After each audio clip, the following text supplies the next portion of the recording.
All right, retired NCIS special agent and international cold case expert. We say good morning to Joe Kennedy. Hi, Joe. Good morning, JJ. How are you, sir? Really fantastic. Great to have you on the show. You are actually my very first NCIS agent I've ever interviewed, so I'm a little nervous.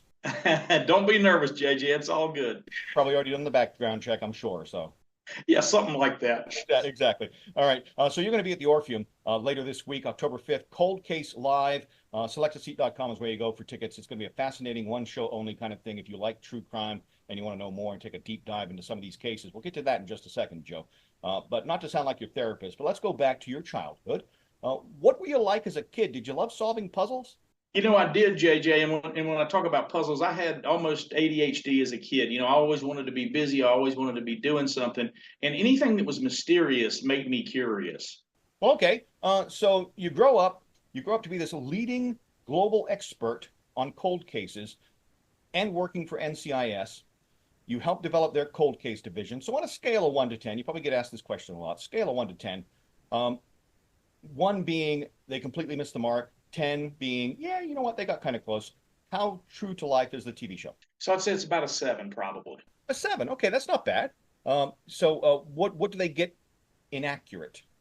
Well, I think some of the cases, at least in the initial early years of the show, they were all based on true actual investigations that we did.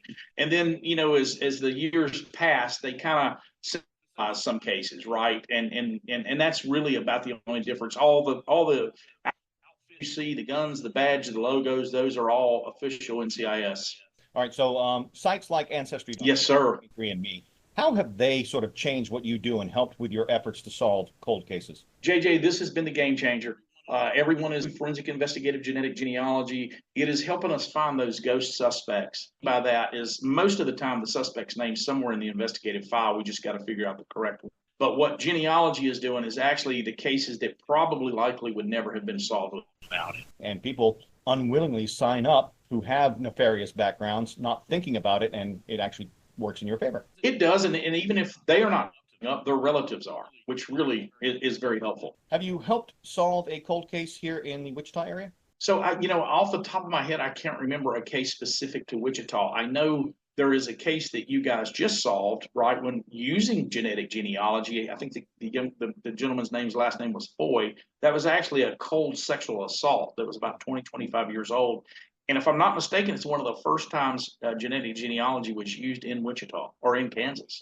In your cases, have you come across something that science just couldn't explain, maybe leaning a little to the paranormal side of things?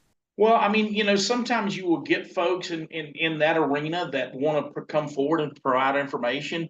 And that's whether we believe that or not, is basically an individual basis to each investigator. However, I will tell you there's folks that have come and provided information that's dead on. They nail it.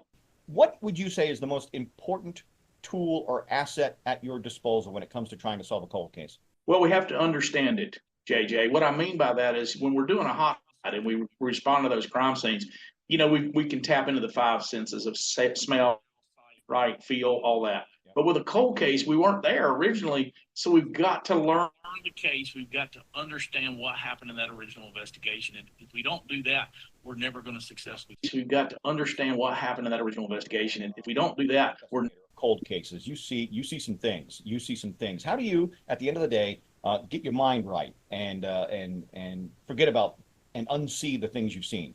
JJ is one thing for me, compartmentalization. Okay. I just compartmentalize my life at work. I don't take it home. If you ask my wife, we've been together about 44 years. I got two wonderful children.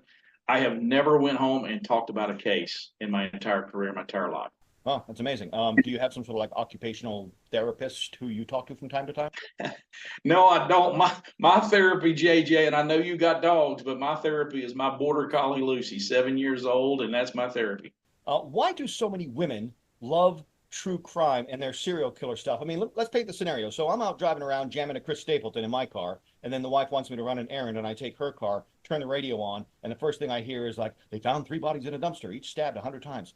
Why do women love true crime so much? It's a mystery to me, JJ. We were talking about mysteries earlier. I don't get it either. But they certainly, you'll see, they're enamored with cold case. I think some of it could be that they know that there are things out there lurking in our society.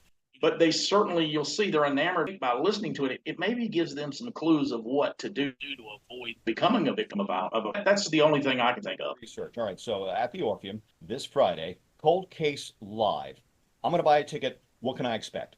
Well, JJ, we're going to talk about, some of the national cases that, everybody is enthralled with, like the John Benet Ramsey case, the Zodiac. But what I hope that will happen is that the audience will learn just how hard it is to solve a cold case and what the impact that it does have on the detectives, what you're alluding to, because not all detectives compartmentalize it, and it can have a, but just how the citizenry can actually get involved to help solve a case, whether it's, DNA to a database or, helping at a local police department in some capacity.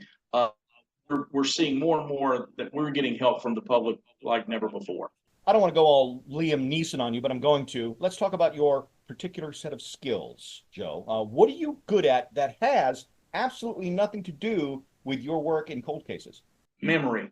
I was blessed with a tremendous memory. And in a cold case, we have to remember all the names, all the places, the transportation, the different cars, who went where at what time.